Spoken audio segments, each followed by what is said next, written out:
వాళ్ళకి ఇది అర్హత. ఏం అర్హత ఇది అంటే కృష్ణ కమల పత్రాక్ష పుణ్య శ్రవణ కీర్తన.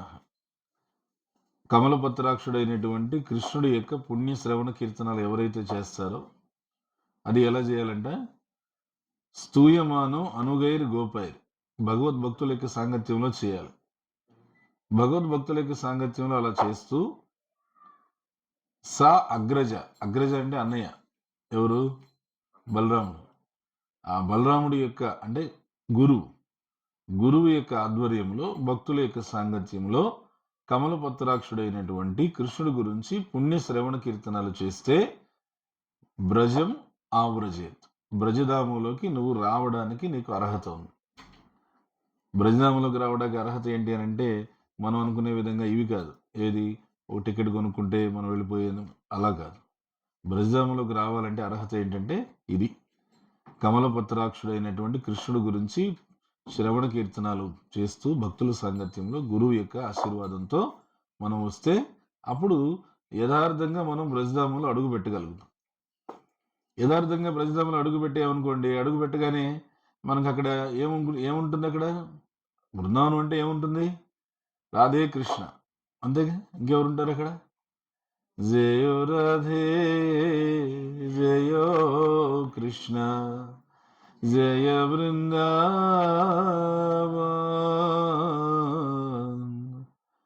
శ్రీ గోవింద గోపీనాథ మదన మోహన్, జయో రాధే జయో కృష్ణ జయ బృందావన్, శ్రీ గోవింద గోపీనాథ మదన మోహన్, శ్రీ గోవింద గోపీనాథ మదన మోహన్. బృందావనం అంటే ఇది మెయిన్ ఫస్ట్. మళ్ళీ దీనిలో నుంచి ఇంకా ఒక్కొక్కటి వరుసగా చెప్పుకుంటూ వెళ్ళారు. కృష్ణదాస్ కవిరాజ్ గోస్వామి ఈ సంకీర్తన రాసినటువంటి ఆచార్యుడే. తెలుసా కృష్ణదాస్ కవిరాజ్ గోస్వామి? ఈయన మన గౌడీ వైష్ణవ సాంప్రదాయానికి ఒక అద్భుతమైనటువంటి సేవ చేశారు. ఏమిటా సేవ? చైతన్య చరితామృతం రచించారు. అది పిహెచ్డి. అది భగవద్గీత, శ్రీమద్ భాగవతం అన్ని సంపూర్ణంగా చదివి చక్కగా అర్థం చేసుకుంటే అప్పుడు మనం చదవాల్సిన విద్య ఇది చైతన్య చరితామృతం. ఆ చైతన్య చరితామృతం రచయిత బృందావనాన్ని మొత్తాన్ని, అంటే తన హృదయంలో ఉన్న బృందావనాన్ని పాట రూపంలో ఆవిష్కరించాడు. ఆ పాటే ఈ జయరాధే జయకృష్ణ. దానిలో జయరాధే జయకృష్ణ, బృందావనం అంతా రాధే కృష్ణ అనే. కానీ ఆ రాధాకృష్ణులు వాళ్ళు యొక్క బృందావనంలో ఎలా ఉన్నారు? వాళ్ళు రాధాకృష్ణులు అంటే శ్రీ గోవింద గోపీనాథ మదనమోహన్, శ్రీ గోవింద గోపీనాథ మదనమోహన్. ఎందుకో వాళ్ళ ముగ్గురు అంత ప్రత్యేకంగా? చాలా విగ్రహాలు ఉన్నాయి అక్కడ, కానీ గోవింద గోపీనాథ మదనమోహన్ ఈ మూడే ఏంటి ప్రత్యేకం అని అంటే దానికి మళ్ళీ మన వైష్ణవాచార్యులు చెప్పుకొచ్చారు. ఎందుకనంటే మన ఆధ్యాత్మిక జీవితంలో సంబంధ, అభిధేయ, ప్రయోజనం అనేటువంటి 3 దశలు ఉన్నాయి. ఈ 3 దశలు మనం చక్కగా అర్థం చేసుకుంటే ఈ 3 దశల్లో ఒక్కొక్క దశలో మనం అభివృద్ధి చెందుతూ ముందుకెళ్ళచ్చు. మొట్టమొదటిది ఏది? సంబంధ దశ. సంబంధ దశ అంటే ఏంటంటే భగవంతుడు ఎవరు, జీవుడు ఎవరు, ఈ కనిపించే ప్రకృతి ఏమిటి, ఈ ప్రకృతి లోపల ఈ జనన మరణాలు ఏమిటి, వాటి లోపల మళ్ళీ వ్యాధులు, వృద్ధాప్యాలు ఏమిటి, వాటి మధ్య లోపల మళ్ళీ అసూయ, ద్వేషాలు ఏంటి, ఈ పోల్చుకోవడాలు, పోటీ పడ్డాలు, కంపారిజన్స్, కాంపిటీషన్స్ ఏంటి, వీటన్నిటి గురించి సంబంధం అనేటువంటి దశలో దాన్ని సంబంధ జ్ఞానం అంటారు. ఆ సంబంధ జ్ఞానం ఎప్పుడైతే మనం చక్కగా అలవాటు చేసుకుంటామో, హరి గురు వైష్ణవుల యొక్క సాంగత్యంలో మనం ఎప్పుడైతే దాన్ని శ్రవణం చేసి, పఠనం చేసి, అధ్యయనం చేసి తెలుసుకుంటామో, ఇదంతా కూడా సంబంధ జ్ఞానం కింద వస్తుంది. జీవుడెవరు, దేవుడెవరు, ప్రకృతి ఎవరు, ఈ ముగ్గురికి సంబంధం ఏంటి, ప్రకృతిలో జరిగేటువంటి ఈ మార్పులు ఏంటి, పుట్టడం, పోవడం ఏమిటిది, ఈ చక్రం తిరుగుతూనే ఉంది కదా, ఏమిటిది, ఇది చక్రానికి వెనకాల ఉన్నటువంటి అంతరార్థం ఏంటి, అసలు ఈ ప్రపంచంలో దీనికి ఏమన్నా ఒక ప్లాన్ ఉందా అసలు? ఏ ప్లాన్ లేకుండా అంటారు కదా! ఏమి ప్లాన్ లేదు, ఏం లేదు ఊరికే ఆ! అట్లా ఎళ్ళిపోతున్నాడు. అలా దీనికేంటి ఈ ప్రపంచం ఏం ప్లాన్ లేకుండానే ఎళ్ళిపోతుందా? అనంటే దీనికొక ప్లాన్ ఉంది. పకడ్బందీగా దీనికొక పక్కా ప్రణాళికాబద్ధంగానే ఏర్పాటు చేయబడింది. జనన మరణాల మధ్య, వృద్ధాప్యాలు, వ్యాధుల మధ్య జీవుడికి ఒక విషయాన్ని ఇక్కడ బోధించి, ఆ విషయాన్ని అతనికి అర్థమయ్యేటట్టుగా చేసి, అతన్ని ఆ విషయంలో అప్‌లిఫ్ట్ అంటే పైకి తీసుకురావడానికి ఉద్దేశించబడింది. ఏ విషయం అది? నీళాతుంగస్తనగిరితటీ సుప్తముద్బోధ్య కృష్ణం పారార్ధ్యం స్వం శృతిశతశిరసిద్ధమధ్యాపయంతి స్వోచ్ఛిష్టాయాం స్రజనిగళితం యాద్బలాత్కృత్య భుంక్తే గోదా తస్యై నమ ఇదమిదం భూయ ఏవాస్తు భూయః. గోదాదేవి ప్రణామ మంత్రం ఇది. ఆ ప్రణామ మంత్రంలోనే స్పష్టంగా చెప్పేశారు. ఏమని? నీళాతుంగ స్తనగిరి తటి సుప్తముద్బోధ్య కృష్ణం. అమ్మ ఏం చేస్తున్నారంటే అక్కడ కృష్ణుడిని మేలుకొలుపుతుంది. కృష్ణుని మేలుకొలిపి ఈ 4 నెలలు బాగా నిద్రపోతాడు ఆయన. ఈ చాతుర్మాసం. చాతుర్మాసం అయిపోయిన తర్వాత ధనుర్మాసం వస్తుంది కదా! ఇంక నిద్ర లేపుతుంది. ఇంక చాలులే నిద్ర 4 నెలలు నిద్ర పడ్డావు. ఇంక చాలు. ఇంక లేవు అని చెప్పేసేసి లే అని చెప్పి సుప్తముద్బోధ్య కృష్ణం. ఆ కృష్ణుని నిద్ర లేపిన తర్వాత 4 నెలలు నిద్రపోయాడని కృష్ణుని నిద్ర లేపింది. ఎందుకంటే జీవులను చుద్దు అనేసి. ఇప్పుడు జీవులను కూడా నిద్ర లేపుతుందంట. ఎలా? వీళ్ళు అనంతకాలంగా మాయ అనే పిశాచి ఒళ్ళో పడి నిద్రిస్తున్నారు. చెప్తారు కదా భక్తిని ఠాకూర్, జీవ్ జాగో గౌర చాంద్ బోలే కోతా నిద్ర జాओ మాయా పిశాచి రఖోలే ఖోలో టో. నిద్రిస్తున్న జీవులారా మేలుకోనండి, నిద్రిస్తున్న జీవులారా మేలుకోనండి, మీరు అనంతకాలంగా మాయ అనేటువంటి పిశాచి ఒడిలో పడి నిద్రిస్తున్నారు. చైతన్య మహాప్రభు ఈ విధంగా చెప్తున్నారు. అందుకని గోదాదేవి ఏం చేస్తుందంటే, మీరు పిశాచి ఒడిలో పడి నిద్రిస్తున్నారు జీవులారా, దేవుణ్ణేమో నేను నిద్రలేపాను, ఆయన 4 నెలలు నిద్రపోయిన దానికి మీరు 4 నెలలు కాదు, 4 కాలాలు కాదు, ఎన్ని కోట్ల జన్మలో తెలియదు, అంత నిద్రపోతున్నారు. లేండి మీరు కూడా. లేదంటే ఏం నిద్ర లేవాలి మేము అంటే, పారార్ధ్యం స్వం శృతిశత శిరసిద్ధం అధ్యాపయంతి. నువ్వు మొత్తం అన్ని శృతులు, స్మృతులు, పురాణాలు మొత్తం అన్ని చదువు, అన్ని అధ్యయనం చేయి. అన్ని అధ్యయనం చేసిన తర్వాత అర్థం చేసుకోవాల్సిన ఒక చిన్న మాట అంతే, పారార్ధ్యం. పారార్ధ్యం అంటే అర్థం ఏంటంటే, నువ్వు పరతంత్రుడివి, స్వతంత్రుడివి కాదు. You are not independent, you are dependent on Lord. నేను స్వతంత్రుడు అని చెప్పి అనుకుంటున్నాడు జీవుడు, అది కాదు. నువ్వు పరతంత్రుడివి, నువ్వు భగవంతుడి మీద ఆధారపడి ఉన్నవాడివి. అది నువ్వు గుర్తించలేకే బాధ అనుభవిస్తున్నావు. ఎందుకు ఈ కష్టము? ఎందుకు ఎందుకు ఈ మానసిక క్షోభ? కారణం ఏంటి అనంటే, నేను పరతంత్రుడిని, భగవంతుడి మీద ఆధారపడి ఉన్నవాడిని గుర్తించడంలా. జీవుడు ఏమంటున్నాడు? మనశ్శష్టాని ఇంద్రియాణి ప్రకృతి స్థాని కర్షతి.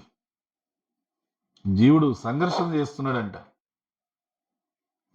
మనసుతో కూడినటువంటి మొత్తం షష్టాని ఇంద్రియాన్ని, మనస్సు, బుద్ధి, అహంకారం, భూమి, నీరు, నిప్పు, గాలి, ఆకాశం 8 ఇంద్రియాలతో కలిసి ప్రకృతి సంఘర్షణ చేస్తున్నాడు, జీవన సంఘర్షణ. ఆ సంఘర్షణలో నేనే అహంకార విమూఢాత్మ కర్తాహం ఇతి మన్యతే. నేనే కర్తను, నేనే భోక్తను అనే భావంలో ఉన్నాడు. ఆ భావంలో ఏముంది అతనికి? ఆ బద్ధజీవుడి యొక్క భావన ప్రతి ఒక్కరిది కూడా ఆ అహంకార భావన ఉన్నప్పుడు ఎలా ఆలోచిస్తాడంట, నేను సిద్ధోహం బలవాన్ సుఖి అని చెప్పేసి అంటాడు. ఏమిటంటే నేనే ఏదైనా సిద్ధింపజేసుకోగలను, బలవాన్, నేను ఎంతో బలవంతుణ్ణి, సుఖి, నేను ఈ భౌతిక జగత్తులో సుఖాలు అనుభవించాలి అని చెప్పి అనుకుంటాడు. కానీ అది కాదు, నువ్వు పారార్జ్యం, పరతంత్రుడివి. ఈ ఒక చిన్న మాట నీకు అర్థమైతే నువ్వు ఆ వేదాలన్నీ కరెక్ట్గా చదివి అర్థం చేసుకున్నట్లు. శృతి చేత శిరసిద్ధం అధ్యాపయింది. అన్ని అధ్యయనం చేసి అదొకటి అర్థం చేసుకుని సార్. గోదాదేవి అది అర్థం చేసుకోవడం, అది అర్థం చేయడానికే వచ్చింది. ఏమంటే నువ్వు భగవంతుని మీద ఆధారపడి ఉన్నవాడివి అని. ఆ ఒక చిన్న మాట అర్థం చేసుకున్నావు అనుకో, అప్పటి నుంచి నీ జీవితం, కొత్త జీవితం మొదలవుతుంది.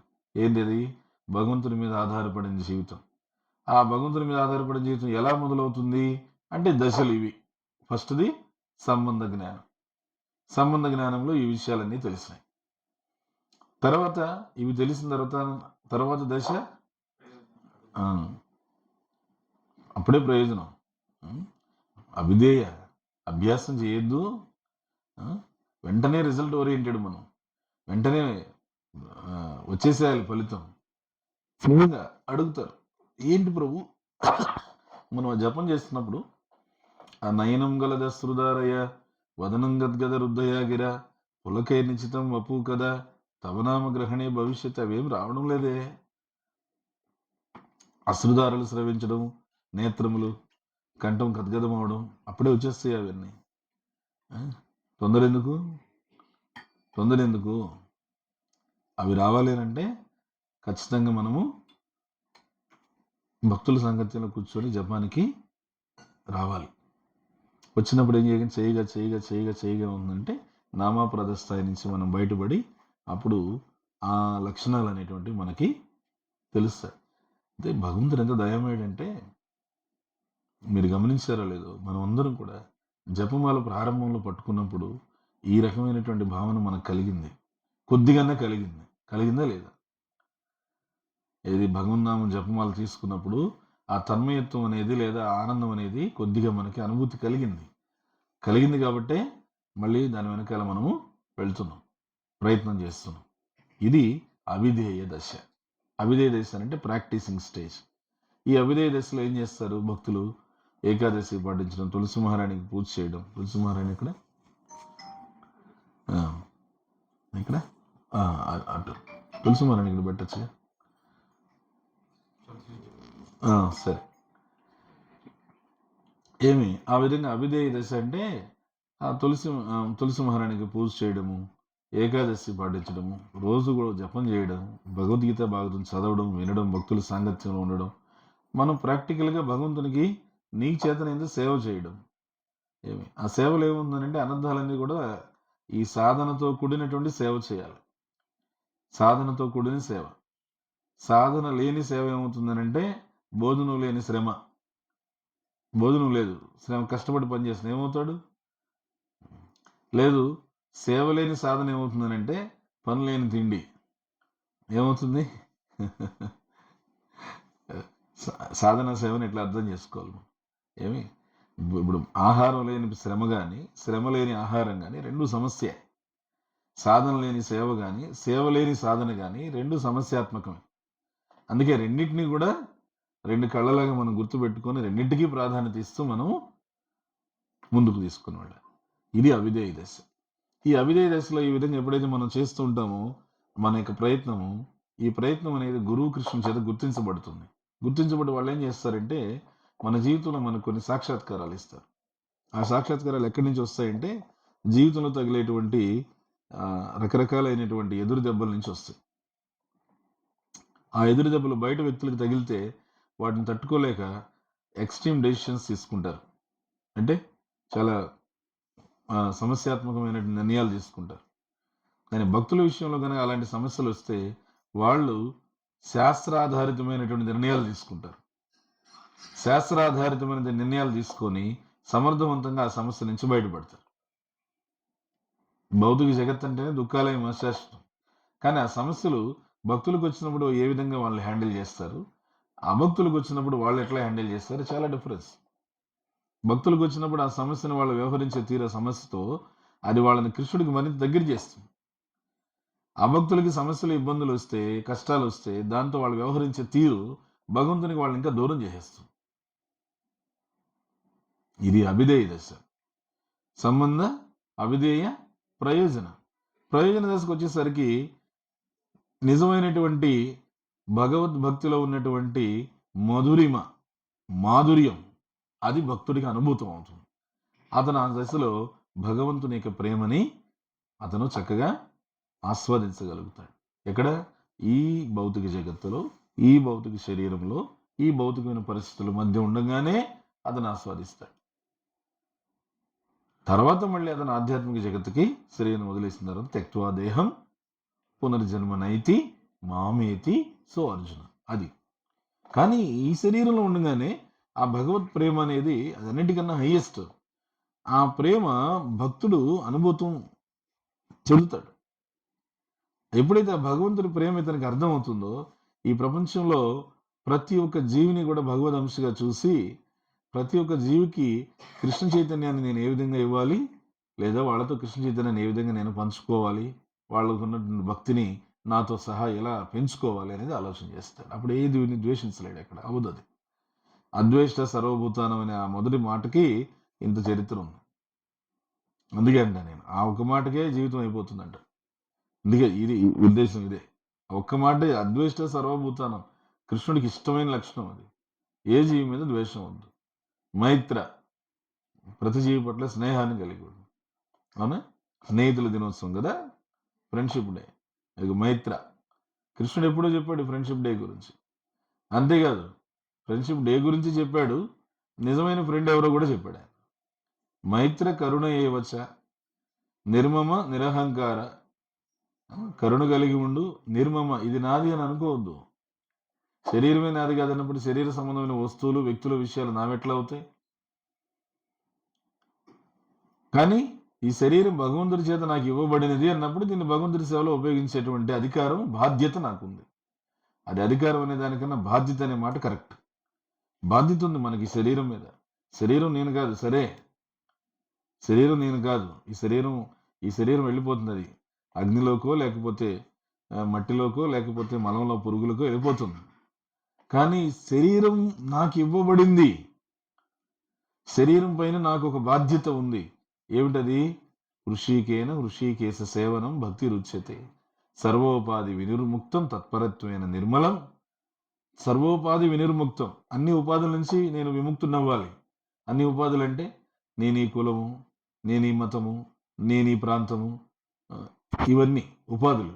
నేను ఈ ఉద్యోగము, నేను ఈ హోదా, ఉన్నాయి కదా, నేను ఈ విద్య చదివాను, ఇవన్నీ నుంచి విముక్తం. సర్వోపాధి వినిర్ముక్తం రూపగోస్వామి చెప్పింది. తత్పరత్వైన నిర్మలం. ఈ ఉపాధుల నుంచి అన్ని ఎప్పుడైతే ఈ ఉపాధులన్నీ కూడా ఇవి భగవంతుల్లో మనం ఎప్పుడైతే వీటిని చూసుకోగలుగుతామో అప్పుడు ఏమవుతుంది? నిర్మలం అవుతుంది మనస్సు. అప్పుడు హృషికేశ సేవనం. ఇంద్రియాలకు ప్రభు అయినటువంటి హృషికేశుల యొక్క సేవలో నిమగ్నం చేస్తే ఏమి? సేవనం భక్తి రుచ్యతే. అది భక్తి అని అంటే.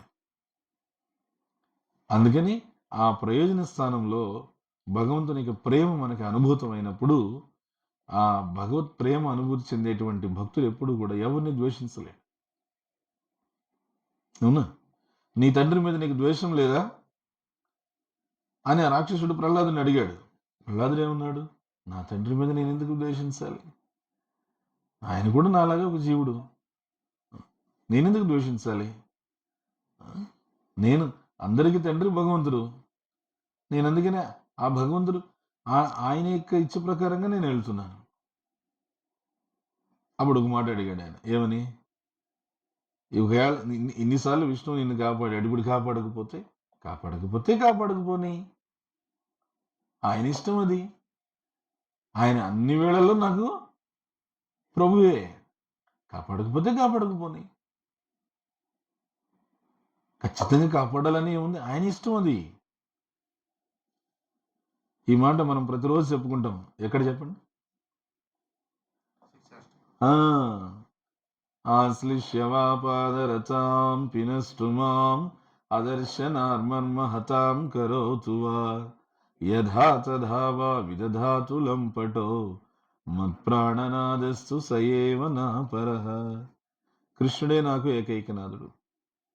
ఆయన నన్ను ఆదరంతో ఆలింగనం చేసుకుని దర్శనం ఇవ్వకుండా తీవ్రంగా హింసించిన, ఏమి చేసినను చేయనుగాక, ఏమి చేయటికైనా ఆయన సర్వతంత్ర స్వతంత్రుడు, ఏమి చేసినను ఆయనయే నా ప్రాణనాథుడు, మరి ఒకడు కాడు. ఇది భక్తుడి యొక్క భావన. ఆ భావన తెలియజేసే విధంగా చూపించారు. ప్రతిసారి ప్రతిసారి శరీరాన్ని కాపాడాలని ఏముంది? మనసును సదా కాపాడుతాడు ఆయన. ఆ స్థితిలో కూడా ఆయన భగవన్నామం చేస్తూనే ఉన్నాడుగా. అది కొండ మీద నుంచి పడని, లేకపోతే బండ మీద నుంచి పడని, ఏదైనా కానీ సర్వకాల సర్వావస్థల్లో భగవంతుడి నామాన్ని స్మరణ చేస్తూనే ఉన్నాడు. చైతన్య మహాప్రభు అది చివరి శ్లోకం చెప్పింది. చైతన్య మహాప్రభు ఏం పెద్దగా, ఆయన ఏం పెద్ద పుస్తకాలు ఏం చెప్పలేదు, ఉపదేశాలు ఏం చెప్పలేదు.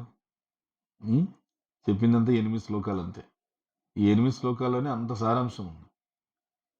అందులో ఆ చివరి శ్లోకం అది. చైతన్య మహాప్రభు ఆయన రూపగోస్వామికి ప్రయాగరాజులో అక్కడ 10 రోజులు ఆయనకి ఉపదేశం చేశారు. ఇది బృందావనం నుంచి వెళ్ళిన తర్వాత జరిగింది. ఇది బృందావనం నుంచి రాధాకుండం శ్యామకుండం మట్టి తీసుకొని అక్కడి నుంచి వెళ్ళి ఆయన ముందు ప్రయాగరాజుకి వెళ్ళి రూపగోస్వామిని కలిసి అక్కడ 10 రోజులు ఉపదేశం చేశారు.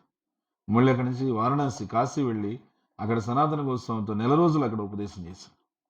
వాళ్ళిద్దరిని ప్రేరేపించి బృందావనానికి పంపించారు. సో రూపగోస్వామి సనాతన గోస్వామి ఇద్దరు ప్రయాగ కాశీ నుంచి ఇద్దరు బయలుదేరి కలిసి బృందావనానికి వచ్చారు. వచ్చిన తర్వాత ఆ బృందావనంలో అక్కడ భక్తులందరికీ కూడా చైతన్య మహాప్రభు యొక్క ఆజ్ఞని పాటించడానికి వాళ్ళందరికీ కూడా ఈ 4 ముఖ్యమైనటువంటి ఉపదేశాలు తెలియజేశారు. చైతన్య మహాప్రభు వీళ్ళకి ఇచ్చింది, వీళ్ళు అక్కడ ఉన్న భక్తులకి పంచుకున్నది. ఏమిటది? కృష్ణుడి యొక్క లీలా స్థలాలు వెలికి తీయండి, అక్కడ అద్భుతమైనటువంటి భగవద్ దేవాలయాలు నిర్మించండి, వైష్ణవ శాస్త్రాలన్నింటికి సరళమైనటువంటి అందరూ అర్థం చేసుకోగలిగేటువంటి భాష్యాలు రాయండి. చివరిది, ఒక వైష్ణవుడు ఆదర్శప్రాయమైన వైష్ణవుడు ఎలా ఉంటాడో అందరికీ కూడా మీ ఆదర్శప్రాయమైన ప్రవర్తన ద్వారా చూపించండి. చాలు. ఈ 4 ఉపదేశాలే వాళ్ళు ప్రయత్నం చేసుకుంటూ వచ్చారు, సనాతన గోస్వామి, రూప గోస్వామి, వీళ్ళంతా. అందుకని భగవంతుడు ఏం చేశాడు, వీళ్ళ దగ్గరికి భగవంతుడే సందర్భానుసారంగా ఒక్కొక్కరి దగ్గరికి ఒక్కొక్కరు వచ్చి చేరారు. వాళ్ళ దగ్గరికి బృందావనంలో వీళ్ళ పాటికి వీళ్ళు ఎలా వీళ్ళ యొక్క జీవితం ఏంటి? వీళ్ళు అంటే రోజుకు ఒక చెట్టు కింద నివసిస్తారు. ఎందుకంటే ఇది నా చెట్టు అనే భావన రాకూడదు. బృందావనంలో రోజుకు ఒక చెట్టు కింద నివసిస్తూ ఉంటారు. వాళ్ళ యొక్క జీవితం, షడ్గోస్వాముల యొక్క జీవితం ఎంత వాళ్ళు ఆదర్శప్రాయమైనటువంటిది అంటే, నానా శాస్త్ర విచారణైక నిపుణో సద్ధర్మ సంస్థాపకౌ లోకానాం హితకారిణం త్రిభువనే మాన్యౌ శరణ్యాకరౌ రాధాకృష్ణ పదారవింద భజన ఆనందేన మత్తాలికౌ వందే రూప సనాతనౌ రఘుయుగౌ శ్రీజీవ గోపాలకౌ. అన్ని శాస్త్రాలు చదివి దానిలో నిపుణులయ్యి అందులో ఉన్న విషయాన్ని లోకానాం హితకారిణ, లోకానికి అంతటికి మంచి చేయడం కోసం వాళ్ళు అందరి యొక్క మేలు కోరి వాళ్ళు భగవంతునికి శరణాగతి మార్గాన్ని అందరికీ చూపిస్తూ, వీళ్ళెప్పుడు రాధాకృష్ణుల యొక్క పాదపద్మాల చెంత సేవలో నిమగ్నమై ఆనందంతో మత్తెక్కి ఉంటారంట వాళ్ళు. అది ఎవరు వాళ్ళంటే వందే రూప సనాతన రఘుయుగౌ. రఘుయుగం అంటే ఇద్దరు రఘువులు, ఒక రఘునాథ భట్ట గోస్వామి, ఇంకొకరు రఘునాథ దాస గోస్వామి. అందుకే రఘుయుగం ఉన్నారు. యుగం అంటే ఇద్దరు, రఘుయుగం. శ్రీజీవ అంటే శివ గోస్వామి, గోపాలకం అంటే గోపాల భట్ట గోస్వామి. వీళ్ళు ఎంత ఆదర్శప్రాయమైనటువంటి జీవితం.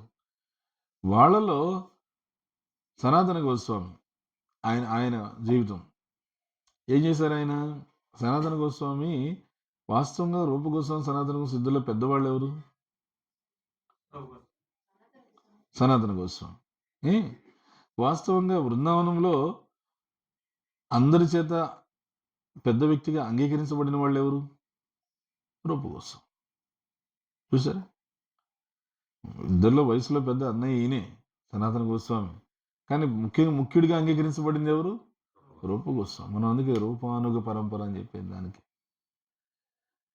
కారణం ఏంటంటే రూపగోస్వామి స్వయంగా ఎవరు ఆయన? రూపమంజరి బృందావన లీలల్లో. ఎవరి రూపమంజరి? స్వయంగా లలితాదేవికి సేవ చేసేటువంటి మంజరి. రేపే లలితాదేవి పుట్టినరోజు. మొట్టమొదటి గోపిక, అందరికన్నా పెద్ద గోపిక. అయితే ఈ సనాతన గోస్వామి ఆయన మధుకరికి వెళ్ళేవాడు. మధుకరి అంటే భిక్షాటన, సాధువులుగా. ఆయన మధుకరికి వెళ్ళినప్పుడు ఇక్కడ మథుర వెళ్ళాడు. మథుర వెళ్ళినప్పుడు ఆ మథురలో చౌబేన్ అనే బ్రాహ్మణుడు ఉన్నాడు. ఆయన ఇంటికి భిక్షాటనకి వెళ్ళినప్పుడు ఆయన ఇంటి ముందు పిల్లలు ఆడుకుంటున్నారు. ఆడుకుంటుంటే చూశాడు ఆయన. చూస్తే ఆయనకి ఆశ్చర్యంతో కళ్ళు పెద్దవయ్యాయి. ఏమంటే వాళ్ళు ఒక కృష్ణుడి విగ్రహంతో ఆడుకుంటున్నారు. వాళ్ళు మట్టిలో కృష్ణుడి విగ్రహంతో ఆడుకుంటున్నారు. అది చూసి ఆయనకి ఇదేంటి, భగవంతుని విగ్రహం ఏంటి, వీళ్ళు చిన్నపిల్లలు మట్టిలో ఎలా ఆడుకోవడం ఏంటని చెప్పి ఆ ఇంట్లో యజమాని చౌబేన్ రాగానే వెంటనే సనాతన గోస్వామి, నీకు ఏమైనా బుద్ధి ఉందా? భగవంతుణ్ణి చిన్నపిల్లల చేతికి అట్లా ఇచ్చి వాళ్ళతో అట్లా మట్టిలో అట్లా ఆడుకుంటుంటే చూస్తూ ఊరుకున్నావు నువ్వు. భగవంతుని పూజా మందిరంలో ఎంత ఉన్నతంగా నువ్వు ఆరాధించుకోవాలి, ఎంత ఉన్నతంగా సేవించుకోవాలి, ఇదే నువ్వు చేసే పని అని చెప్పి సనాతన గోస్వామి చాలా గట్టిగా మందలించేశాడు. దానికి ఆ చౌబేన్ బ్రాహ్మణుడు భయపడిపోయాడు. భయపడిపోయేసి తప్పైపోయింది బాబా అని చెప్పేసి, అంటే ఈయన బృందావనంలో అందరికీ కూడా పెద్ద మనిషిలాగా, అంటే పెద్ద దిక్కులాగా, ముఖ్యమైన వారు రూపగోస్వామి అయినా ఏదైనా చెప్పుకోవాలంటే అందరూ సనాతన గోస్వామి దగ్గర ఆయన అందరికీ సన్నిహితంగా వెళ్తాడు. అందుకని తప్పైపోయిందని చెప్పేసి గబగబా విగ్రహాన్ని తీసి పూజా మందిరంలో పెట్టేసి, పూజా మందిరంలో కడిగి శుభ్రంగా పూజా మందిరంలో పెట్టేసి తలుపేసేసరికి సరే ఇంక సనాతన గోస్వామి వెళ్ళిపోయాడు. బృందావనం వెళ్ళిపోయి ఆయన విశ్రాంతి తీసుకున్నప్పుడు ఇంతకీ ఆ విగ్రహం ఎవరు? మదన్ గోపాల్జీ మహారాజ్కి. ఈ మదన్ గోపాల్జీ మహారాజు ఈయన అద్వైతాచార్య బృందావనానికి వచ్చినప్పుడు ఆయన ఒక చెట్టు కింద కూర్చొని భగవంతునికి ప్రార్థన చేస్తూ ఉంటే అద్వైతాచార్యకి ప్రత్యక్షమయ్యాడు ఈ మదన్ గోపాల్. అద్వైతాచార్యకి ప్రత్యక్షమయ్యి ఆయనకి ఆశీర్వాదం ఇచ్చాడు. అద్వైతాచార్య ఆ బృందావనంలో ఉన్నాళ్ళు సేవ చేసుకున్నాడు. ఇంకా బయలుదేరేటప్పుడు విగ్రహాన్ని తీసుకెళ్లే పరిస్థితి లేక ఏం చేశాడు, విగ్రహాన్ని, పెద్ద విగ్రహం కదా, ఆ మధురలో ఆ బ్రాహ్మణుడు చక్కగా పూజ అంతా కూడా చక్కగా చేస్తున్నాడు అని చెప్పి ఉద్దేశంతో ఆయనకి అందజేసేసి వెళ్ళిపోయాడు. ఆ మధురలో బ్రాహ్మణ ఇంట్లో పెట్టి వెళ్ళిపోయిన తర్వాత కొన్నాళ్ళకి సనాతన కోసం రూప కోసం బృందావనం వచ్చారు. వచ్చిన తర్వాత చూస్తే ఈ విగ్రహం ఇలా ఉంది. అందుకని గట్టిగా మందలించాడు ఆయన. మందలించిన తర్వాత ఆయన మళ్ళీ తన బృందావనం వెళ్ళిపోతే రాత్రి కల్లా వచ్చాడు. రాత్రి కల్లాకి వచ్చి మదన గోపాల్ ఏం చెప్పాడు, నన్ను గదిలో అసలు తలుపులేసి బంధించేశారు, ఏం గాలి ఆడడం లేదు, ఎంత ఇబ్బందిగా ఉందో అని అంటే, గదిలోనా? ఏం గదిలో స్వామి, పూజా గదే కదా అని. పూజా గది అది కాదు, నాకు నేను బృందావనంలో గోపబాలులతో ఆడుకున్న అలవాటు మీద ఆ పిల్లలతో కూడా అట్లా అదే విధంగా ఆ భావంతోనే నేను ఇంకా వాళ్ళతో పిల్లలతో ఆడుకుంటూ ఉన్నా. నువ్వు వచ్చేసేసి మట్లో పడేస్తారా విగ్రహాన్ని, అది ఇది అని చెప్పేసి వాళ్ళని ఇష్టం వచ్చినట్లుగా గట్టిగా అరిచేసి వాళ్ళని మందలించేసి భయపెట్టేసావు. వాళ్ళని తీసుకెళ్ళి లోపల పెట్టేసి దించను కూడా దించట్లేదు ఎక్కడి నుంచి. నేను ఇంక ఇక్కడ ఉండలేను, నన్ను బృందావనం తీసుకెళ్ళిపో, నీ దగ్గరికి వచ్చేస్తాను అని చెప్పాను. అని అనేసరికి ఈయన, అయ్యో నా దగ్గరికి ఎందుకు వస్తావు, నేనేదో సాధువుని మధుకరి చేసుకుంటూ రోజుకో చెట్టు కింద బ్రతికేవాడిని, నా దగ్గరికి ఎందుకు? ఏముంది, రోజుకో చెట్టుకి, నేను కూడా రోజుకో చెట్టు కింద ఉంటాను, ఏం పోతుంది, ఏమి ఆ విధంగా నాకు ఒక్కో రోజుకో చెట్టు నీడ ఉంటుంది అని చెప్పేసి అంటే, సరే అది సరే, పోనీ నైవేద్యాలు ఆ బ్రాహ్మణుడు పెట్టినట్టుగా నేను పెట్టలేను కదా, నేనేదో అట్లా బయటికి వెళ్తే ఏదో ఎండు రోటీ చపాతీ ఇస్తారు, ఆ చపాతీ అంతే అది తెచ్చి నీకు నైవేద్యం పెట్టి నేను తీసుకోవాలి, అంతకన్నా నేను ఇంకేం పెట్టలేను నీకు అని. అయినా పర్వాలేదులే అని చెప్పేసాను. అంటే సరే అని చెప్పేసి మరుసటి రోజు వెళ్ళాడు. వెళ్ళిన తర్వాత ఈ విధంగా ఆయనకి చౌబేన్ బ్రాహ్మణుడికి భగవంతుడు కనిపించాడు.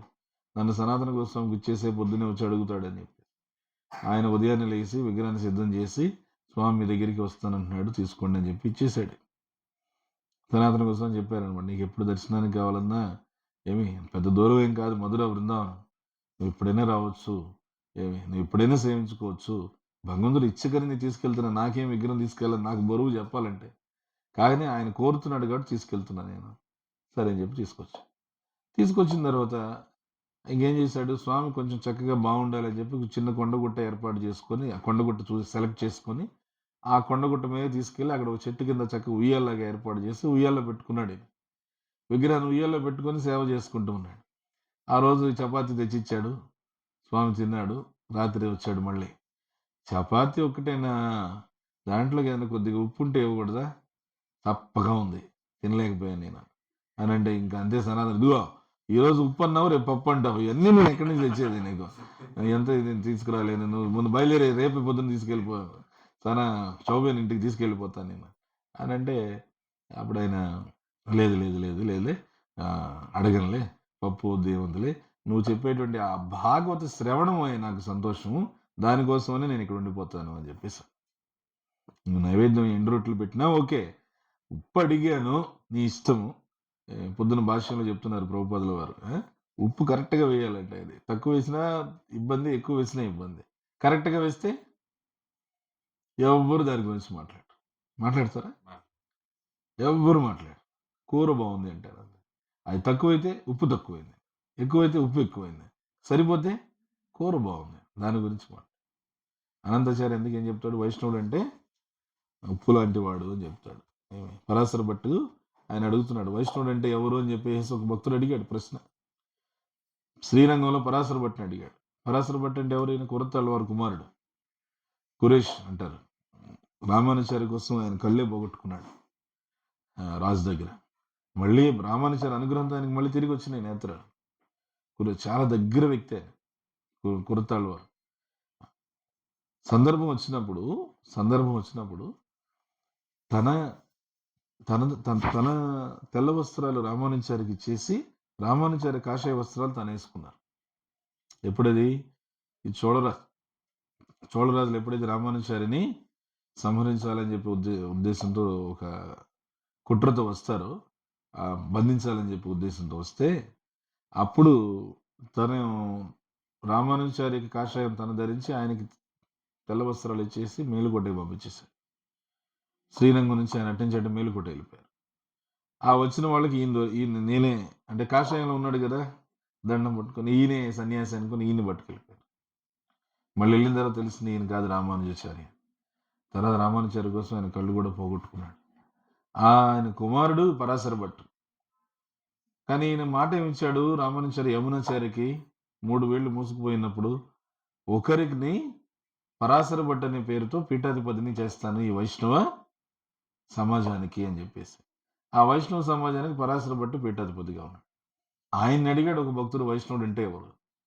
ఏం చెప్పాడు, వైష్ణవుడు అంటే ఎవరు? ఈ ప్రశ్న నన్ను అడిగేదానికన్నా తిరుమల కొండ మీద అనంతాచార్య ఉన్నాడు, ఆయన ఈ శ్రీరంగం నుంచి వెళ్ళింది, ఆయన అడిగితే బాగా కరెక్ట్గా చెప్తాడు, పోయిళ్ళాడుగా. సరే అని చెప్పేసి ఆయన శ్రీరంగం నుంచి తిరుపతి వచ్చి తిరుమల కొండెక్కి అక్కడ అనంతాచార్య దగ్గరికి వచ్చి, అయ్యా నేను శ్రీరంగం నుంచి వచ్చాను, పరాశర భట్లు వారు నన్ను పంపించారు. ఓ మంచి సంతోషం, ఆయన బాగున్నారా? బాగున్నారు. ఏమి ఆయన ఒక ప్రశ్న అడిగాను, కానీ అది మిమ్మల్ని అడగమని చెప్పి నన్ను ఇక్కడికి పంపించారు. ఏం ప్రశ్న అది? వైష్ణవుడు అంటే ఎవరు, ఇది ప్రశ్న అనండి. అవునా, సరేరా అక్కడ సేవ చేద్దామని చెప్పి తీసుకెళ్ళి ఆయన్ని సేవలో నిమగ్నం చేశాడు. 6 నెలలు గడిచిపోయింది. ఎప్పుడు సందర్భం వచ్చి ఈయన అడగాలని చూసినా ఆ ప్రశ్న అడగగానే పద సేవకు అని చెప్పి తీసుకెళ్ళిపోతుంది. 6 నెలల తర్వాత ఒక రోజున ఒక పర్వదినం వచ్చింది, ఉపవాసం అయ్యి మధ్యాహ్నం అందరికీ విందు.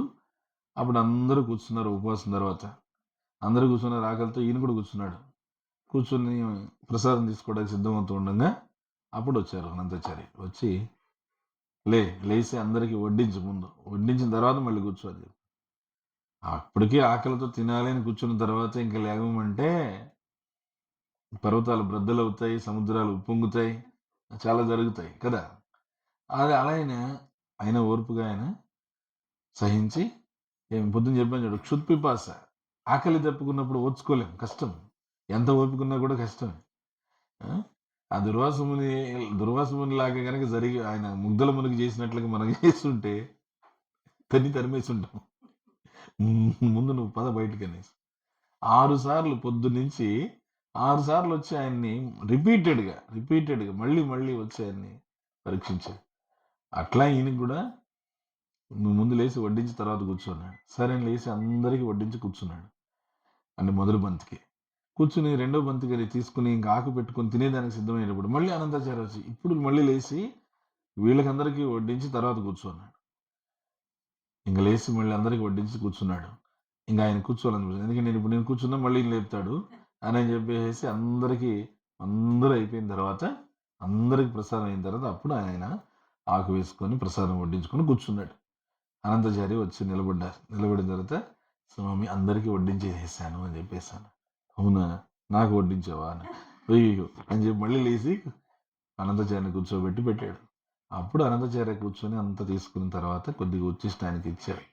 ఇచ్చి 6 నెలల క్రితం ఏదో ఒక ప్రశ్న అడిగావు కదా, ఏం ప్రశ్న అది? అమ్మయ్య, ఏదో 6 నెలల దగ్గర ఒక ప్రశ్న అడిగానని గుర్తుంది అని చెప్పి, వైష్ణవుడు అంటే ఎవరు? ఇది నా ప్రశ్న.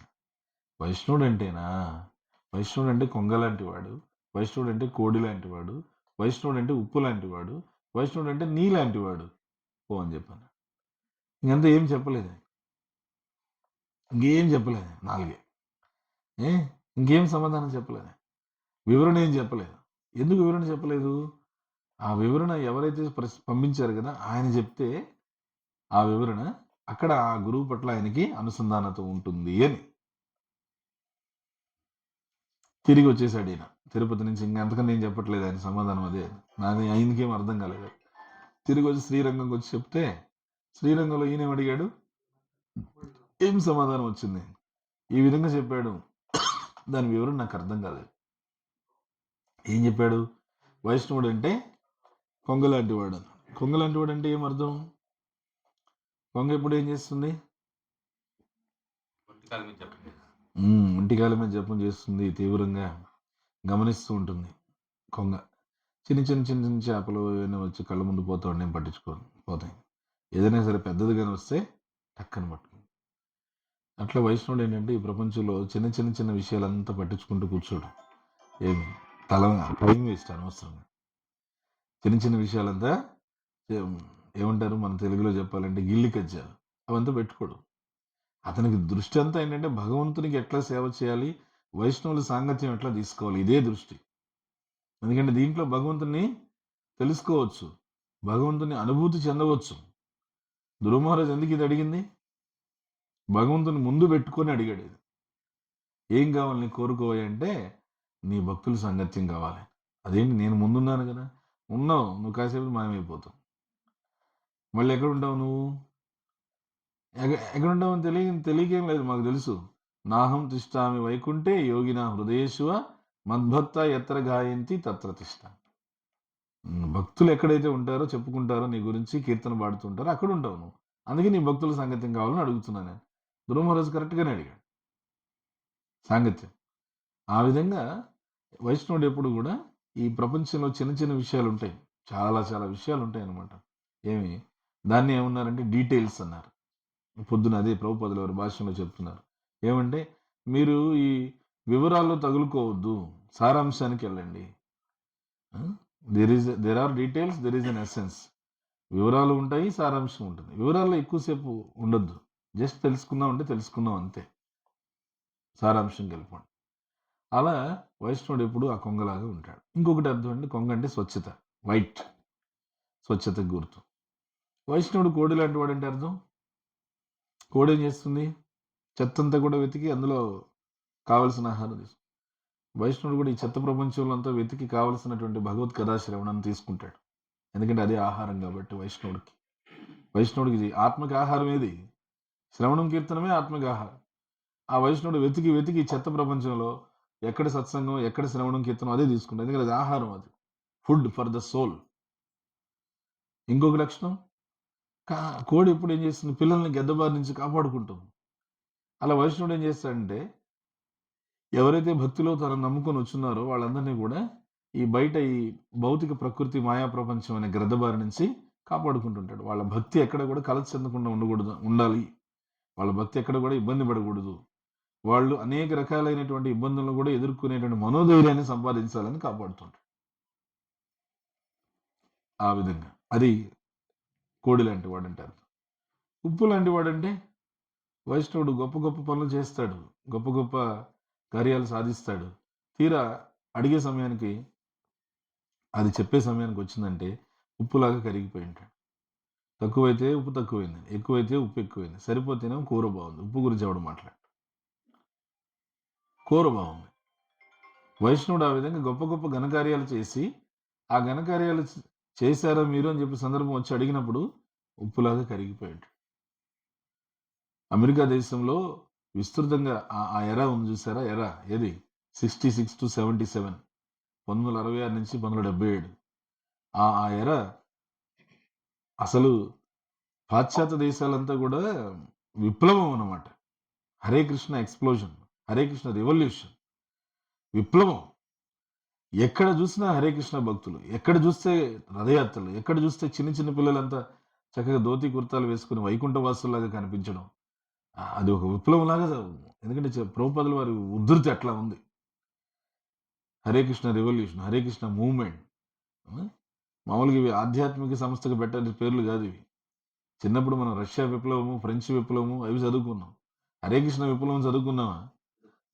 పాటలు అవి ఎందుకు రాస్తారు? అవి రాసేస్తే మళ్ళీ అందరూ భక్తులు అయిపోరు. ఈ విప్లవాలంతా రాస్తారు. డచ్ విప్లవం, పోర్చుగీస్ విప్లవం, ఫ్రెంచ్ విప్లవం. హరే కృష్ణ విప్లవం ఇది కళ్ళ ముందు జరిగింది. ఏం తెలియని ప్రపంచంలోకి వెళ్ళి అందరికీ కృష్ణుడి గురించి తెలియజేసి తీసుకొచ్చాడు. ఆ సమయంలో వాళ్ళు వచ్చి ప్రభుపాదుల వారిని అడుగుతున్నారు, ఇంత అద్భుతం చేశారు, ఇది ఎట్లా సాధ్యమైంది మీకు? ఏ విధంగా మీకు ఇది సాధ్యమైంది? మీరు 70 సంవత్సరాల వృద్ధాప్యంలో ఒక్కరంటే ఒక్కరే వచ్చి అమెరికా దేశానికి, ఊరు కానీ ఊరు, దేశం కానీ దేశం, ఎట్లా మీరు ఇంత విస్తృతంగా ఒక అంతర్జాతీయ సంస్థ ఎట్లా స్థాపించగలిగారు? ఇన్ని వేల లక్షల మంది భక్తులను ఎట్లా తయారు చేయగలిగారు? అసలు వీళ్ళకి రాముడు, కృష్ణుడు, భారతీయ సంస్కృతి ఏం తెలియదు, భగవద్గీత, భాగవతం ఏం తెలియదు, ఏకాదశి ఏం తెలియదు. తెలిసిందల్లా ఏంటి? పొద్దున్న లెగిస్తే మాంసభక్షణ, వ్యభిచారం, జోదం, మత్తు పానీయాలు, మాదక ద్రవ్యాలు, ఎల్ఎస్డి, కొకైన్ ఇవే. మరి అలాంటి వాళ్ళకి ఎట్లా మీరు మార్చారు అని అంటే, ప్రభుపాదుల వారు అన్నారు, ఇదంతా నా గురువు గారును నా శిష్యులు, వీళ్ళ వీళ్ళ వీళ్ళ యొక్క ప్రోద్బలం ఇదంతా. నా గురువు భక్తిసిద్ధాంత సరస్వతి మహారాజ్ యొక్క ఆశీర్వాదంతో నా గురువు గారు వీళ్ళందరినీ నా దగ్గరికి పంపించాడు. ఈ అమెరికన్, ఐరోపా యువతి యువకులు ఉన్నారే, వీళ్ళందరినీ నా దగ్గరికి పంపించారు. పంపిస్తే వీళ్ళు చేసిన సహాయంతో నేను ఇంత విస్తరింపజేశాను అని చెప్తున్నా. ఉప్పులాగా కరిగిపోవడం వీళ్ళు చేసిన సహాయంతో. అది ఎవరు వీళ్ళు? వీళ్ళేదో నేను లాక్కొచ్చుకోలేదు వీళ్ళని, మా గురువు గారు పంపించారు. పంపించింది గురువు గారు, వచ్చింది వీళ్ళు, మధ్యలో నాది. అది ఎంత జెన్యూన్ హ్యూమిలిటీ, ఏమంటారు దాన్ని, నిజాయితీతో కూడినటువంటి వినయం అనమాట. అది ఎప్పుడైతే ఆ మాట విన్నారో అక్కడున్న శిష్యులందరూ కూడా కన్నీళ్లు పెట్టారు. చూడు ప్రభుపాదుల వారు మనల్ని దుర్మార్గులుగా ఉన్న వాళ్ళని, రాక్షసులుగా ఉన్న వాళ్ళని భక్తులుగా మార్చింది ఆయన, మళ్ళీ క్రెడిట్ అంతా మనకి ఇస్తున్నారు ఆయన. ఉప్పులాగా ఉంటాడు వైష్ణవుడు అంటే ఇది. ఇప్పుడు మనం చెప్పిన వైష్ణవ లక్షణాలన్నీ ప్రభుపాదుల వాళ్ళు చూడవచ్చు మనం. ఇది ఉదాహరణ ఉప్పుది. కోడిలాగా ఎంతమంది భక్తులను కాపాడుకున్నారు ఆయన. ఆ భక్తులను కాపాడడం కోసమే ఆయన ఎట్లంటే అట్లా తిరిగారు ఆయన ఆ వృద్ధాప్యంలో. ఊహించగలరా? 11 సంవత్సరాల్లో 14 సార్లు ప్రపంచం చుట్టడం అంటే. దక్షిణాఫ్రికాలో ఒక భక్తుడు, ఆయన ఎంతో ప్రచారం చేశారు. ఎంతో ప్రచారం చేసి ఉధృతంగా జరుగుతున్న సమయంలో టక్కున కొన్ని అనివార్య కారణాల వల్ల ఆయన ప్రచారం ఆపేశాడు, వదిలేశాడు. ఆ విషయం తెలిస్తానే ప్రభుపాదుల వారికి వేరే చోట ఎక్కడో ఉండి, లండన్లోనే ఎక్కడో, అక్కడి నుంచి హడావుడి పడుతూ అప్పటికప్పుడు బయలుదేరి అక్కడికి వెళ్ళి ఆ భక్తుడిని పిలిచి, ఆ భక్తుడు ఆయన ఏడుస్తూ ప్రభుపాదుల వారి దగ్గర, మీరు క్షమించండి, నేను ప్రచారం చేయలేను, నా వల్ల కాదు, నన్ను వదిలేయండి అని చెప్పానంటే, ప్రభుపాదుల వారు ఆయన పిలిచి, ఏ తండ్రి బిడ్డను వదులుకోరుడు? ఆ బిడ్డ చెడ్డోడైనా కానీ, మంచోడైనా కానీ, ఎట్లాంటోడైనా కానీ, ఏ తండ్రి వదులుకోడు. ప్రచారం చేయలేకపోతే చేయలేకపోయాం, పర్వాలేదు, కానీ నన్ను దూరం చేసుకోవద్దు. నేను నిన్ను దూరం చేసుకోను. నువ్వు బాగా ప్రచారం చేసావు అని చెప్పేసి నేను దగ్గరికి చేరదీసి, ఇప్పుడు నువ్వు చేయడం లేదు ఆపేసావు అని చెప్పి నేను దూరం చేసుకోను. ఏ తండ్రి బిడ్డను దూరం చేసుకోడు. నేను అంతే.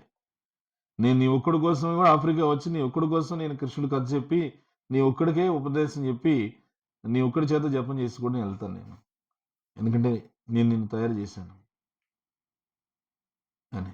ఆ మాటకి అతను ప్రభుపాదుల వారి పాదాల మీద పడి బోరుమని చెప్పి ఏడ్చి, నేను మీకోసం నేను మళ్ళీ కృష్ణ చైతన్యం తీవ్రంగా పాటించి నేను ప్రచారం చేస్తాను నేను అని చెప్పాను. అతను ఒక నిర్ణయానికి వచ్చేసేసాడు, ఇంక వద్దు అనేసి. ప్రభుపాదుల వారి యొక్క భావన చూసి, లేదు నేను మళ్ళీ ప్రచారం చేస్తానంది. మళ్ళీ విస్తృతంగా ప్రచారం చేశాడు. చాలా విస్తృతంగా ప్రచారం చేశాడు. ఆశ్రమం మారాడు అంతేగాని ప్రచారం అయితే ఆపల. ఏమి అంటే దాన్ని బట్టి అర్థం చేసుకోవచ్చు ఆయన కోడిలాగా అంటే ఎట్లా భక్తులను కాపాడుకోడు. మళ్ళీ ఎంత ఈ ఈ ఈ చెత్త ప్రపంచాన్ని వెతికి వెతికి భాగవతాన్ని బయటికి తీశారు ఆయన. అమెరికా దేశంలో ఆ న్యూయార్క్లో ఒక మందిరము, డల్లాస్లో ఒక మందిరం, టెక్సాస్లో ఒక మందిరం, వెస్ట్ వర్జీనియా ఎంత పెద్ద మందిరం అది, నూతన బృందావనం అని చెప్పేసి వెస్ట్ వర్జీనియాలో పెద్ద మందిరం అది. గోల్డెన్ టెంపుల్ అంటారు అక్కడ, వెస్ట్ వర్జీనియా గోల్డెన్ టెంపుల్ అని. అందరూ అమెరికాలో ఉండేవాళ్ళు వెళ్తారు ఖచ్చితంగా. ఆ మందిరం అది భక్తుల చేతనే నిర్మించారు. అది భక్తులే నిర్మించారు. అంత పెద్ద మందిరం అది. ప్రహ్లాద నరసింహుడు అక్కడ ఎంత ఉగ్రంగా ఎంత గంభీరంగా ఉంటాడంటే అంత గంభీరంగా ఉంటాడు. వెస్ట్ వర్జీనియా మంగళగిరి నరసింహస్వామి కొండ మీద ఆ లోపలికి వెళ్ళేటప్పుడు అక్కడ ఉంటుంది ఆ ఫోటో. ఇది పానకాల నరసింహస్వామి లోపలికి వెళ్ళేటప్పుడు ఆ పైన ఉంటుంది ప్రహ్లాద నరసింహ, వెస్ట్ వర్జీనియా. అంత అద్భుతమైన మూర్తి ఆయన, నిండుగా ఉంటాడు నరసింహస్వామి. అలా భక్తుల్ని ఆయన ఎక్కడంటే అక్కడ ఆయన బృందావనాలు స్థాపించారు. అంటే కోడి ఎట్లయితే చెత్తను వెతికి ఆహారం తీసుకుంటుందో, ప్రభుపాదుల వారి చెత్త ప్రపంచంలో కూడా ఆత్మిక ఆహారాన్ని ఇచ్చేటువంటి దేవాలయాలను స్థాపించి చక్కగా శ్రవణం, కీర్తనం ఇవన్నీ ఏర్పాటు చేశారు. దాన్ని మీ కింద నుంచి వస్తుంటే ఒక ఆయన చూశాడు అక్కడ. చూసి ఇక్కడ భజన ఉందా ఇక్కడ అనేసి అడిగాడు. జీవుడికి సహజంగా ఆసక్తి ఉంది. ఏమి హరే కృష్ణ, సహజంగా జీవుడికి ఆసక్తి ఉంది.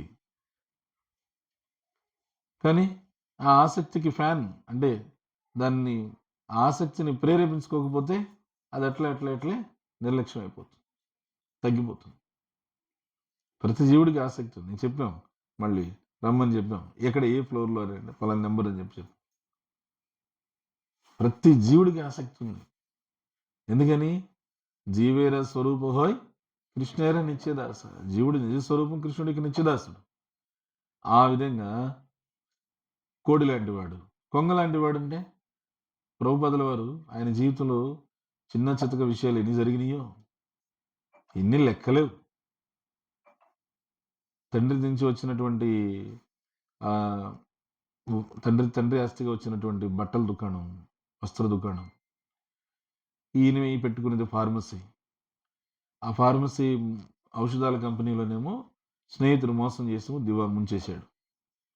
ప్రయాగలో, ఝాన్సీలో మొత్తం పోయినాయి. అదే సమయంలో అక్కడ వస్త్రాల దుకాణం కలకత్తాలో నిప్పంటుకుంది, పోయింది. అన్ని వైపుల నుంచి ఇట్లా ఏమేమి వస్తాయి వీటన్నిటిని ఆయన చూస్తూ ఉన్నారే తప్ప దేనిలో కూడా ఆయన చెలించలేదు, కలత చెందలేదు. ఇవన్నీ జరుగుతున్నాయి. ఇవన్నీ భౌతిక జగత్తులో చిన్న చిన్న విషయాలు. ఇవన్నీ వీటి గురించి కదా నేను పట్టించుకోలేదు. పెద్ద విషయం పట్టించుకోవాలి. ఏమిటో పెద్ద విషయం?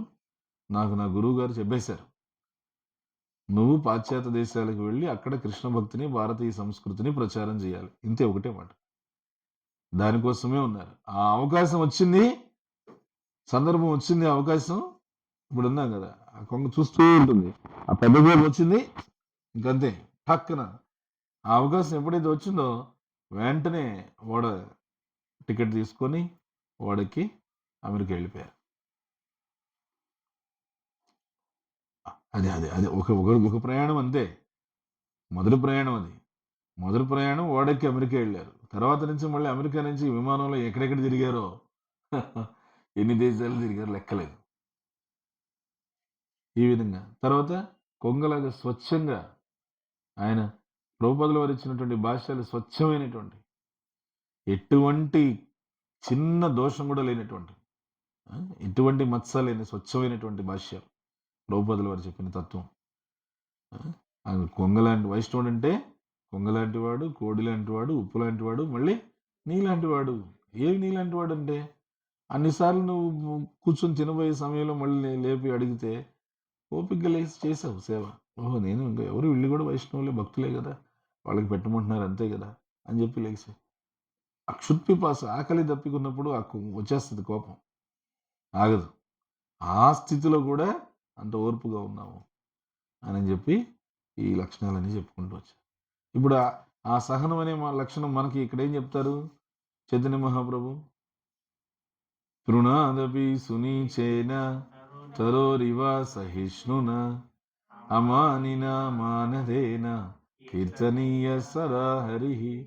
తాను గడ్డిపోచుకంటే తక్కువ అని భావించేవాడు, వృక్షం వలె ఓర్పుతో ఉండేవాడు, వినమ్రత గలవాడు, ఇతరుల పట్ల గౌరవభావం చూపించేవాడు, ఇతరుల నుంచి ఎటువంటి గౌరవాన్ని ఆశించకుండా ఉండేవాడు. ఈ లక్షణాలు కలిగిన వాడు హరిని కీర్తించడానికి యోగ్యుడు కాదు, సదా హరిని కీర్తించడానికి యోగ్యుడు.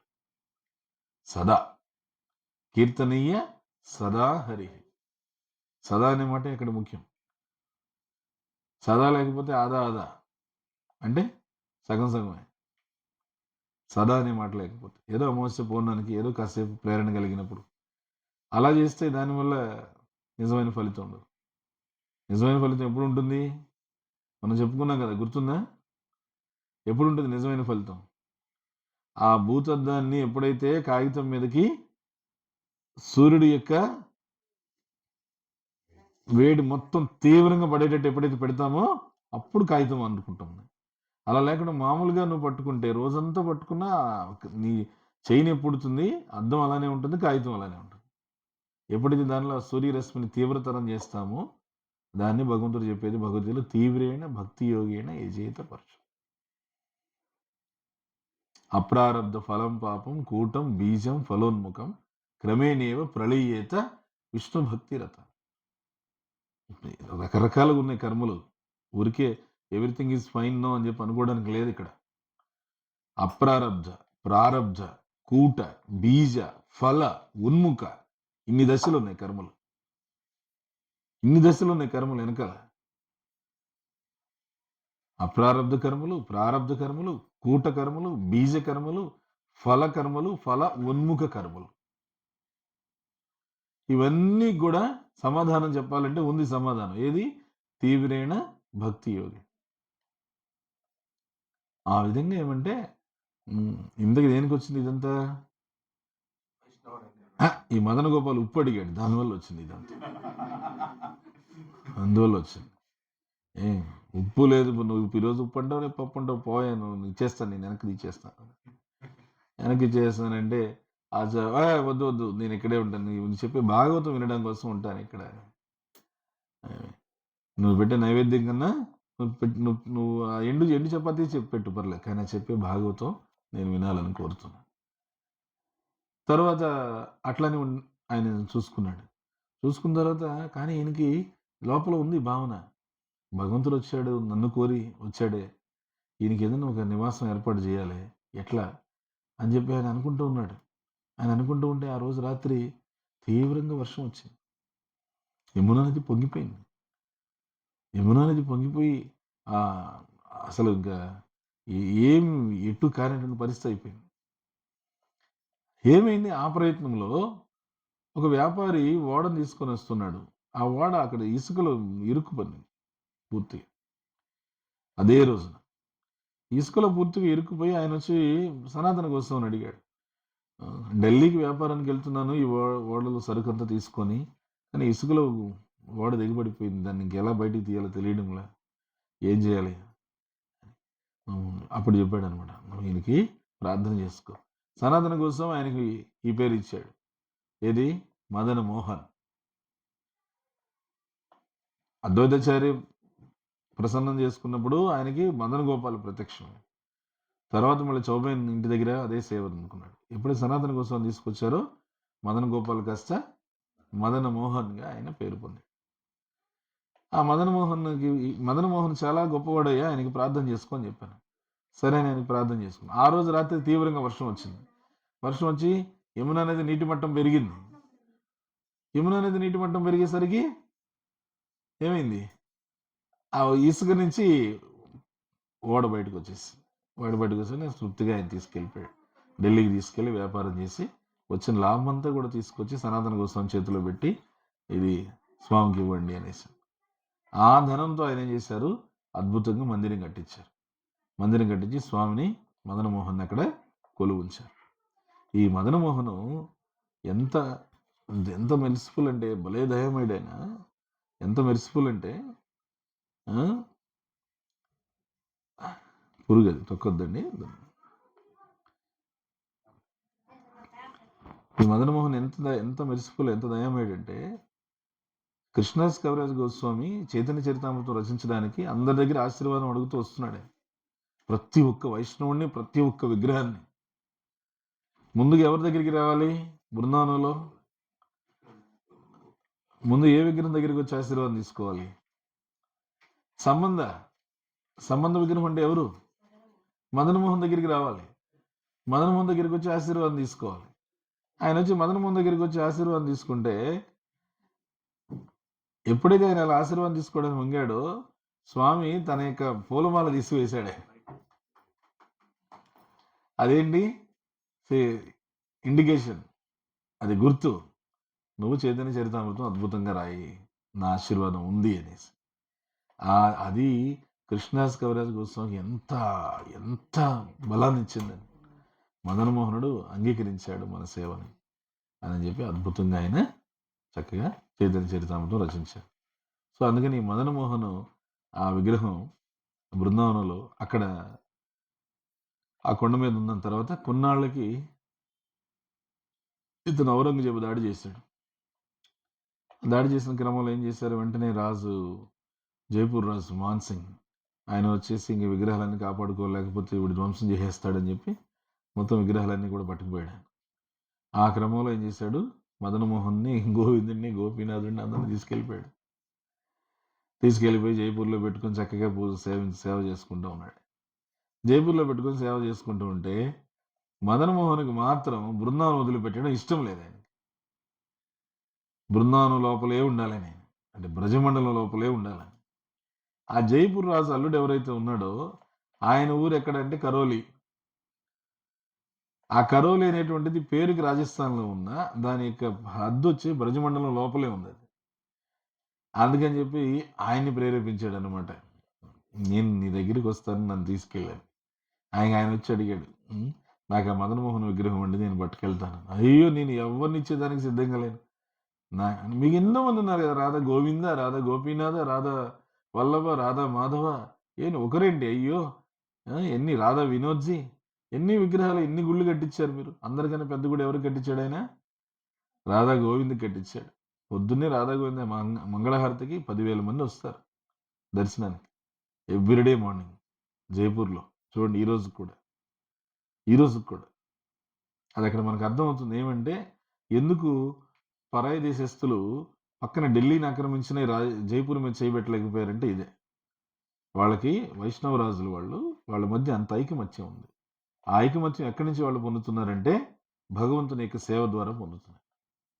మనం భగవంతుని సేవలో కలిసి భగవంతుడికి సేవ చేసుకోవాలి. దానివల్ల పరాయి వాళ్ళు అలా ఢిల్లీ ఆక్రమించేశారు.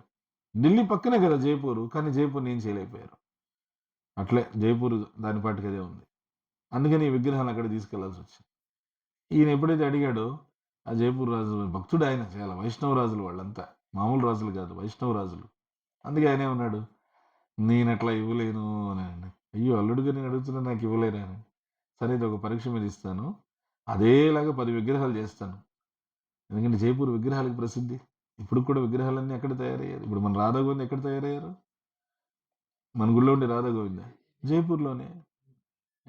ఇస్కాన్లో ఉండేటువంటి విగ్రహాలంతా జైపూర్లో వంశస్థులు వాళ్ళు. ఒక కొన్ని వందల సంవత్సరాలుగా ఆ వంశస్థులే తయారు చేస్తూ వస్తారు ఆ విగ్రహాలు. అందుకని మంచిగా విగ్రహాలు తయారు చేయిస్తాను నేను, 10 విగ్రహాలు. అందులో నువ్వు మదనమోహన్ ఎవరనేది నువ్వు సరిగ్గా పట్టుకోగలిగితే గుర్తుపెట్టగలిగింది. నీ కళ్ళకి గంతలు కట్టేసి తీసుకెళ్తాను. ఎవరు మదనమోహన్ అనేది నువ్వు తెలుసుకోగలిగితే నీకు ఇచ్చేస్తాను. అనగానే ఇదెక్కడ పరీక్ష నాయనా అనుకుని మళ్ళీ మదనమోహన్‌కి ప్రార్థన చేశాడు. చూడు మదనమోహన్ ఏం చేయాలి నేను అనేసాను. అదంతా ఏం లేదు. నువ్వు విగ్రహాన్ని తాకుతూరా. నా దగ్గరికి రాగానే నేనేం చేస్తానంటే చెయ్యి కిందకి దించేస్తాను నీకు. ఇలా చెయ్యి కిందకి దించేయగానే నీకు అదే గుర్తు నేననేసి అని. అనగానే తెల్లారి ఆయనొచ్చాడు. 10 విగ్రహాల దగ్గరికి కళ్ళకి గంతలు కట్టి తీసుకెళ్లారు. ఒక్కొక్క విగ్రహాన్ని తాకుతూ వస్తున్నాడు. మదనమోహన్ దగ్గరికి రాగానే ఆయన టక్కన చెయ్యి కిందకి దించాడు. చెయ్యి కిందకి తీసుకొని మదనమోహన్ అని చెప్పాను. అనగానే ఇంక అంతే రాజు ఆశ్చర్యపోయాడు. చూడు విగ్రహాలు అంటారు. విగ్రహాలు ఉన్నారా? ఆ? చూడండి విగ్రహాలు ఉంటారా? ఆ? కంచికొచ్చి అక్కడ వరరంగా ఆయన ఏమది దేవగానం, కీర్తన, నృత్యము ఏమి కడతాడు. 3 ఒకేసారి ఆయన చేస్తుంటే ఏమి వరదరాజస్వామి ఏమి ఆయన ఆనందంతో ఆయన ఊగుతున్నాడంట. వరదరాజస్వామి ఆనందంగా ఊగుతుంటే శ్రీదేవి భూదేవి ఏమన్నారు, ఏమండి మన విగ్రహాలు మనం కదలకూడదు అని చెప్తున్నా అని సరే అని చెప్పండి. మళ్ళీ కాసేపటికి మళ్ళీ ఊగుతున్నాడు ఆయన. ఏంటి ఎప్పుడైతే అక్కడ స్వచ్ఛమైనటువంటి మనస్సు ఉంటుందో అక్కడ మనం భగవంతుడిని అక్కడ శిలగా చూడలేరు. భగవంతుని శిలగా చూడలేరు. ఎందుకంటే ఇక్కడ మనకు చెప్పింది ఆ విష్ణు పురాణంలో శ్లోకం చాలా ఇంపార్టెంట్. అది గుర్తుపెట్టుకోండి. స్వామి విగ్రహాన్ని లోహము, చెక్క, రాయి అని భావించేవాడు. ఇంకా ఆధ్యాత్మిక గురువుని సాధారణ వ్యక్తిగా భావించేవాడు. ఇంకా వైష్ణవుణ్ణి వైష్ణవేర జాతి బుద్ధి. వైష్ణవుణ్ణి ఇతని పలానా క్యాస్ట్, పలానా ప్రాంతం, పలానా కులం, పలానా మతం అని చూసేవాడు వైష్ణవుణ్ణి. తర్వాత తులసి మహారాణిని సామాన్యమైనటువంటి మొక్కగా భావించేవాడు. సాలగ్రామాన్ని సాధారణమైన రాయిగా భావించేవాడు. లాస్ట్ బట్ నాట్ లీస్ట్ భగవన్నామాన్ని భౌతిక శబ్దంగా భావించేవాడు. పాషండి అని చెప్పేసి. పాషండి అంటే బండరాతి హృదయం అంటే అర్థం ఏంటి? ఎప్పుడే కానీ విగ్రహాలు మనం లోహము, చెక్క, శిల అని భావించకూడదు. ఆధ్యాత్మిక గురువుని సాధారణ వ్యక్తిని చూడకూడదు. వైష్ణవుని ఎప్పుడు కూడా కులంతో, మతంతో, ప్రాంతంతో లెక్క వేయకూడదు. శాలిగ్రామాన్ని, తులసి మహారాణిని సాధారణమైన రాయి, సాధారణమైన మొక్క అనకూడదు. భగవన్ నామాన్ని హరే కృష్ణ కృష్ణ కృష్ణ హరే హరే హరే రామ రామ రామ హరే హరే ఈ నామాన్ని ఎప్పుడే కానీ పొరపాటును కూడా భౌతిక శబ్దంగా భావించకూడదు. హరే కృష్ణ కృష్ణ కృష్ణ హరే హరే హరే రామ రామ రామ హరే హరే. శీల ప్రభుపాదికి జై గౌర్ ప్రేమానందే హరి హరి.